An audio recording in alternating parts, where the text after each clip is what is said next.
Welcome back. You are watching AM Agenda, and Donald Trump has just overtaken Joe Biden in several key battleground states in the US. This is ahead of the presidential election in November. A Wall Street Journal poll shows the former president is leading by up to 8% in states like Pennsylvania, Nevada and North Carolina. Joining me now is former Trump Advisory Board member Jason Meister. Jason, thanks so much for your time. Appreciate it. Are you counting your chickens yet? Look, Donald Trump is shellacking Joe Biden. Joe Biden is hemorrhaging with black voters, Hispanic voters, suburban women, and most importantly, he's hemorrhaging with voters under the age of 35. I think what's happening is that this illegal, unconstitutional lawfare that the Democrats have brought against Donald Trump with these bogus indictments, one after the next, is backfiring magnificently. And that's what's creating the polling surge. The polling surge for now, but there's still a fair few months to go. Does it make you nervous that a lot can happen between now and November?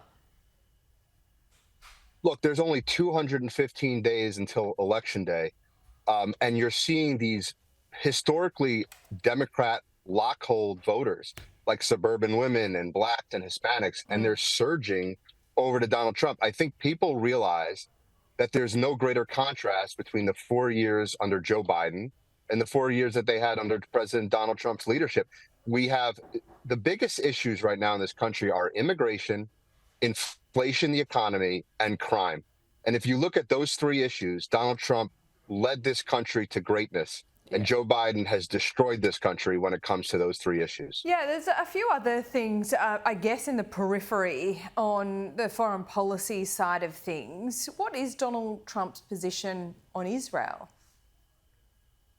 Look, I think you would have had Hamas would not have attacked Israel had Donald Trump been president. Why do you say that? I also don't think that Donald Trump was what brought peace through strength to the world.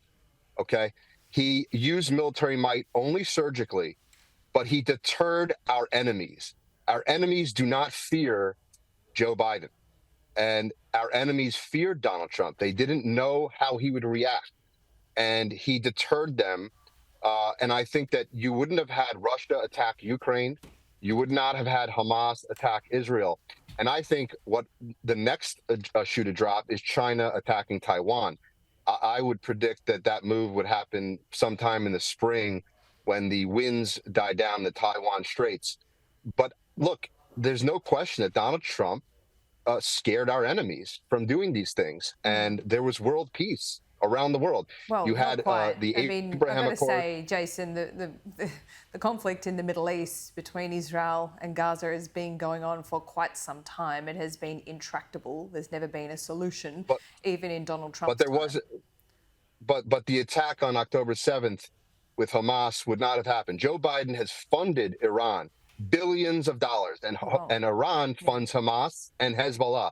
So these attacks that you're seeing are not only because Joe Biden's weakness, but because he's funding the enemy. You're talking about the sanctions that were lifted. I'm talking about lifting sanctions on Iran and releasing $10 billion before they attacked Israel. Well, there is that link, absolutely. Jason, thanks so much for your time. We'll leave it there. We'll speak to you again soon.